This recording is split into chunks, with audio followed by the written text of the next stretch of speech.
wipe your palms on your slacks. For the third time before the valet even reaches your car door. And you don't know why your heart is hammering like this.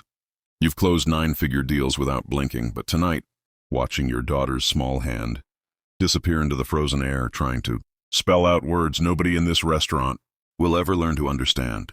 You feel like the smallest man alive. Your name is Thaddeus Calloway, and by every measure the world uses, you have won.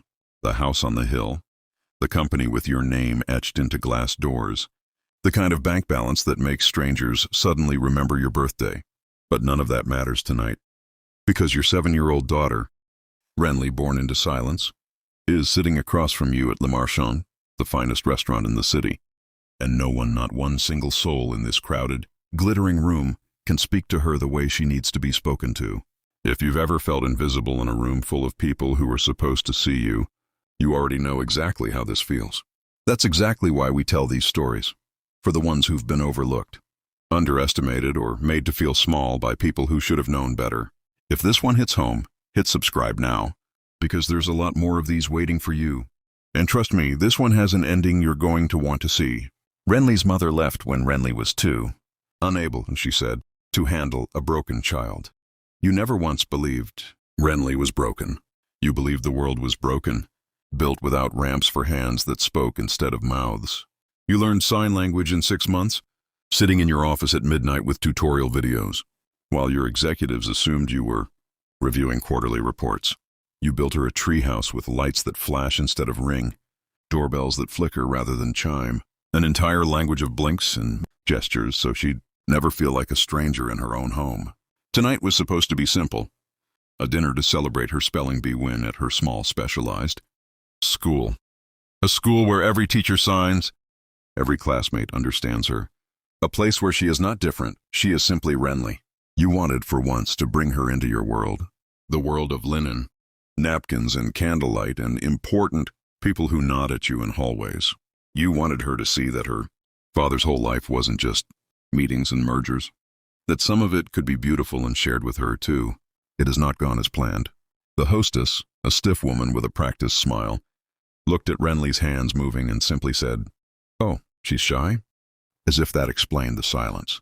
The waiter, refilling water glasses with mechanical efficiency, addressed every question about the menu to you, never once looking down at eye level with your daughter, never once noticing her hands trying to ask, patiently, kindly, "What does that word mean, Dad?" about something on the specials board.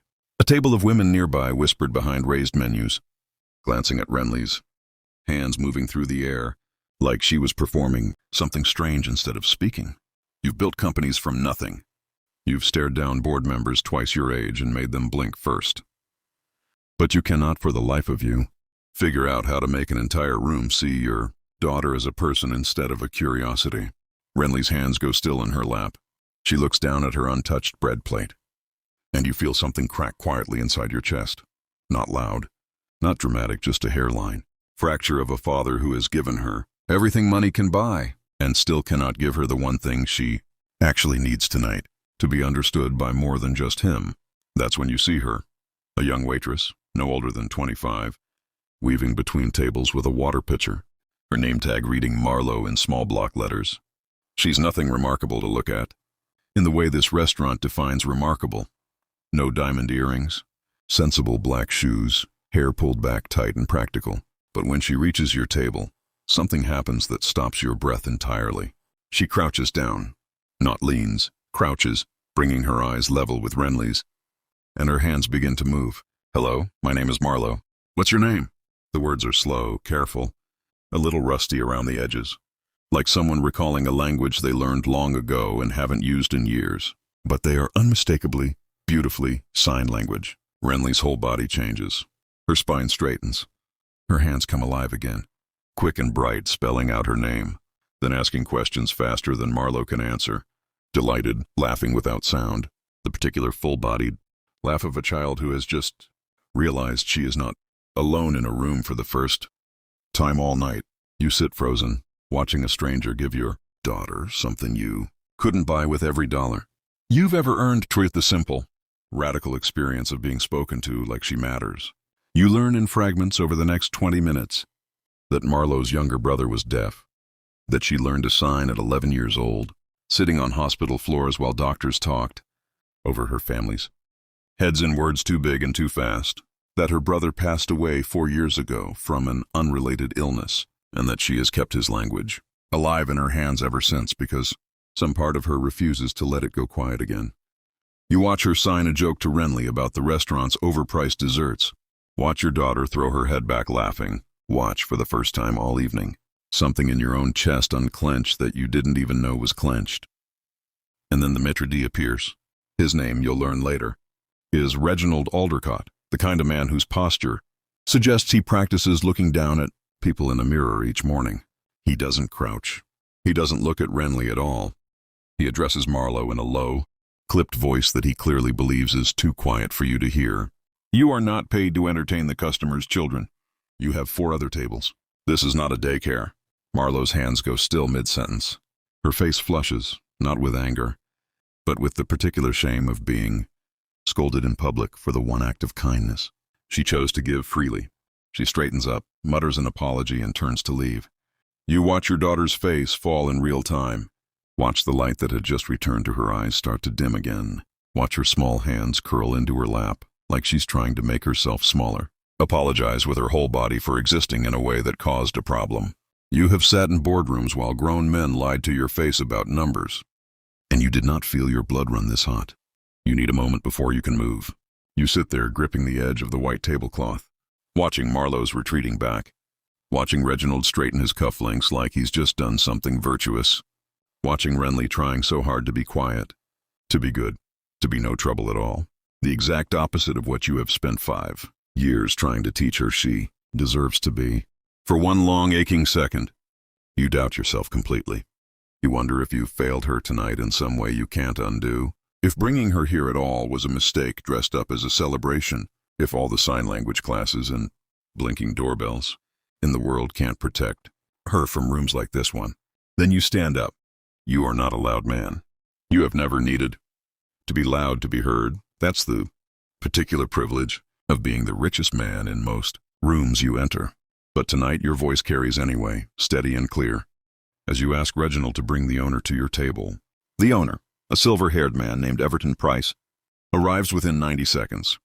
The particular speed reserved for tables that spend 4 figures on a Tuesday. He recognizes your name instantly. Of course he does. Your company's holiday party rented out this entire restaurant 2 years ago. Mr. Calloway, is everything all right? No, you say simply. It is not.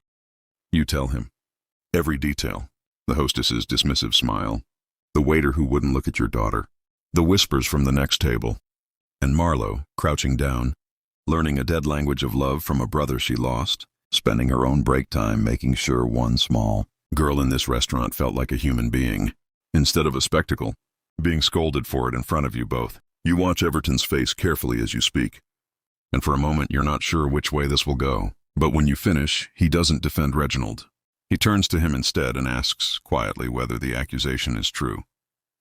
Reginald's silence answers for him. Marlowe has been the best server on this floor for 2 years. Everton says slowly, and you just disciplined her for being kind to a child. You don't ask for Reginald to be fired. That's not the ending you want, and honestly, it's not the ending Renly would want either.